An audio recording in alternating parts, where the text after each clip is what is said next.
Oh, it feels really good to say welcome to the review of Dead Island. I have been waiting for this for a while and I'm really excited to play this game. I think one of the big reasons I'm really excited is to see these new graphics in action. Does this game live up to being better than this previous game, as well as keeping all the elements? Well, as we get into this LA undead nightmare of a game, welcome to Dead Island 2.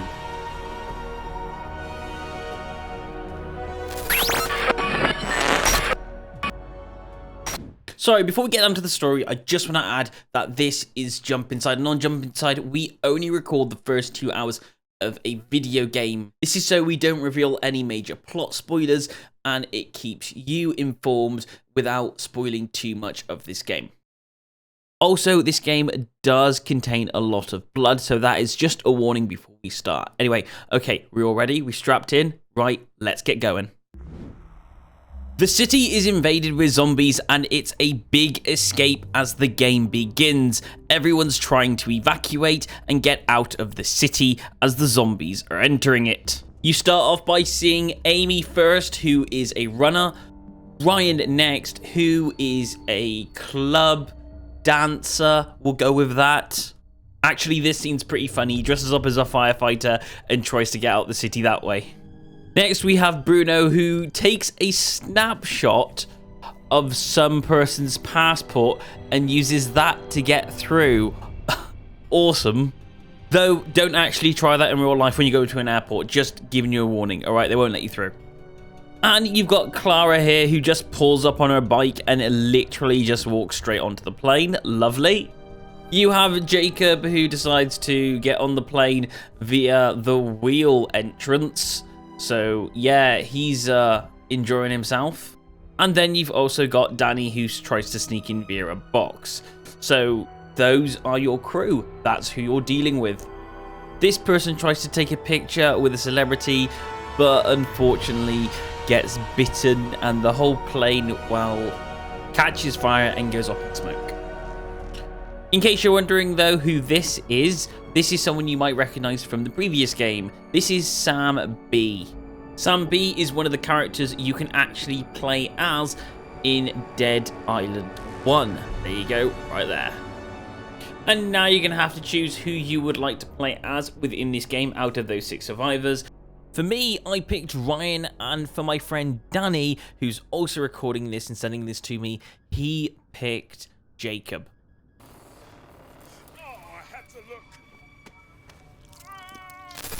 Oh, you remember that bit with blood I told you about, by the way, at the beginning? Yes, that's coming up in about 3, 2, 1.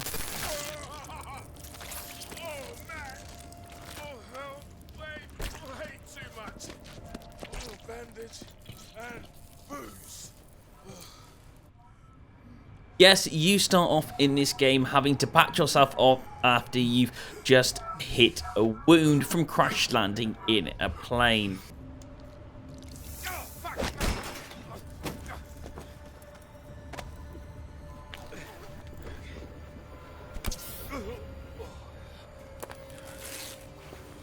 Honestly, I think one of the best parts after crash landing in this plane is looking at this view of LA. It looks absolutely beautiful. I love this opening look. As you play this game, you'll come across different objects and stuff that will be in your way that you'll have to push out your way as you progress throughout this game.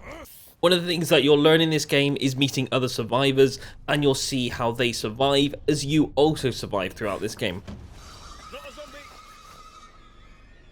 We all okay? Just a few bruises. I think we got lucky. After you do these conversations, you'll go into a bit of a zombie battle, and you'll also try to help out this woman when this happens.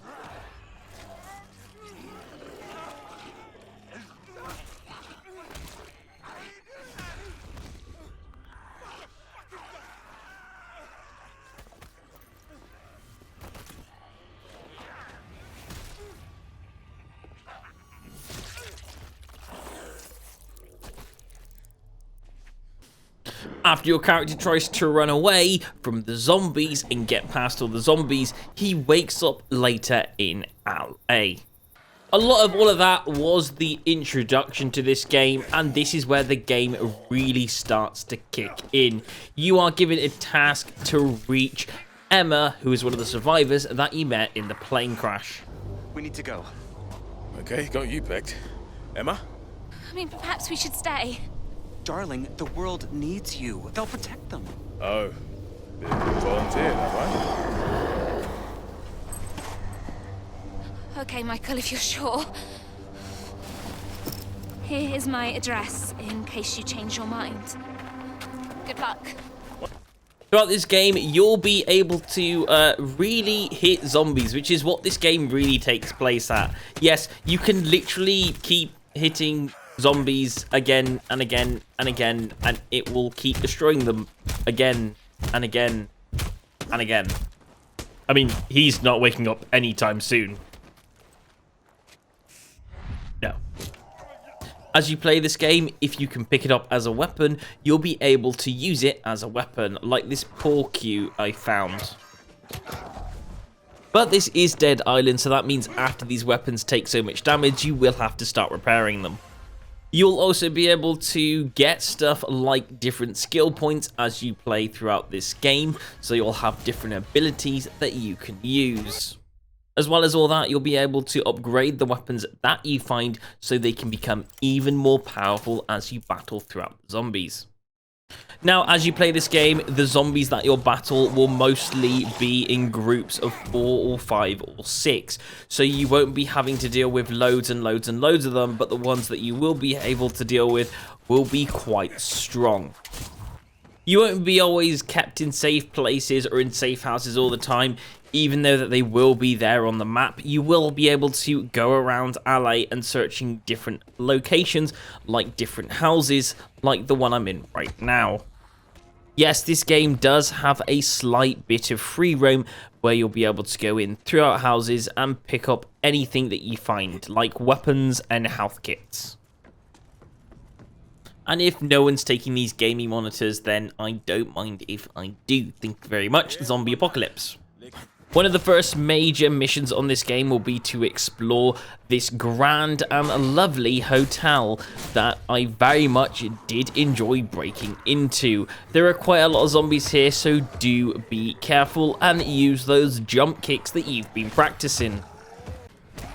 Honestly, I absolutely love this game, and I think you should now have a good idea about what this game's all about. But right now, as this is a review, we're going to have to get down to the ratings. Now, the ratings work like this. We'll be discussing what we think about this game according to the pricing, gameplay, story, and graphics. So, let's get started first with pricing. Now, if you're getting the standard edition and you're going for the £60 or the $70 version of this game, then I think that's a very good price for this game, considering the amount that I've played so far, and I've only just scratched the surface of what this game has to offer. Honestly, I don't feel like I've completed the full-on introduction just yet. I'm still just getting into it, and there's so much more to this game than I can actually imagine at this point in time.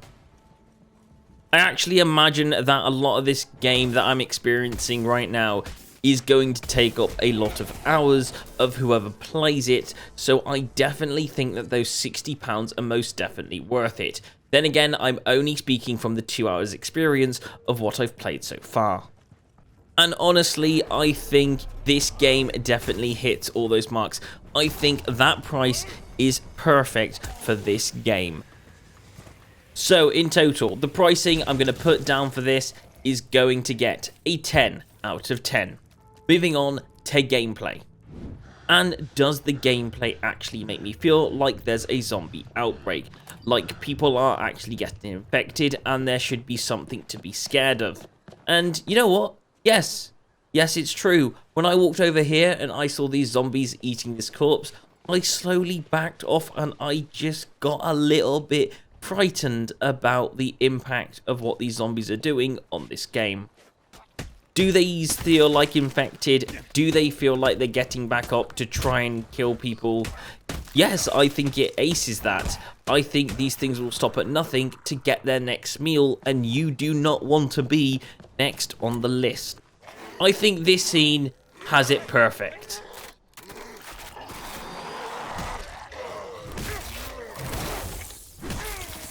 The moment you turn, it will stop at nothing to try and get you. And that's why this gameplay, for me, is getting a 10 out of 10. Next is the story, and to be fair, the story for me was just trying to get out of the city. I don't think I quite understood it that much.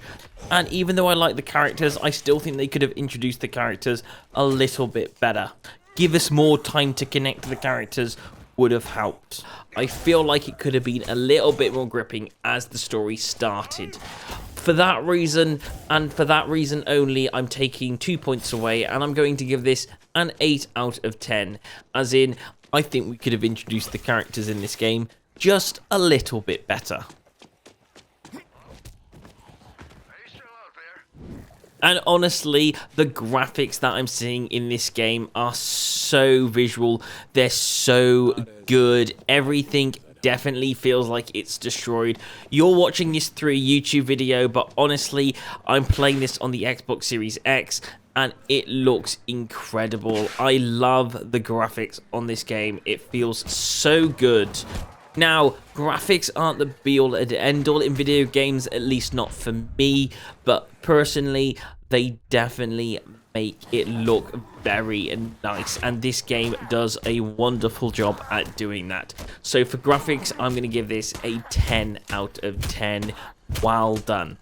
Anywho, finalizing that brings this game to a 9.5 out of 10. Well done, fantastic game, absolutely a Jump Inside recommendation if you're into zombie games. Anywho, that's the video right there. Tell me what you think, and are you going to play this game? Tell me in the comments below. I will see you guys on another Jump Inside video. Thanks for watching, and goodbye.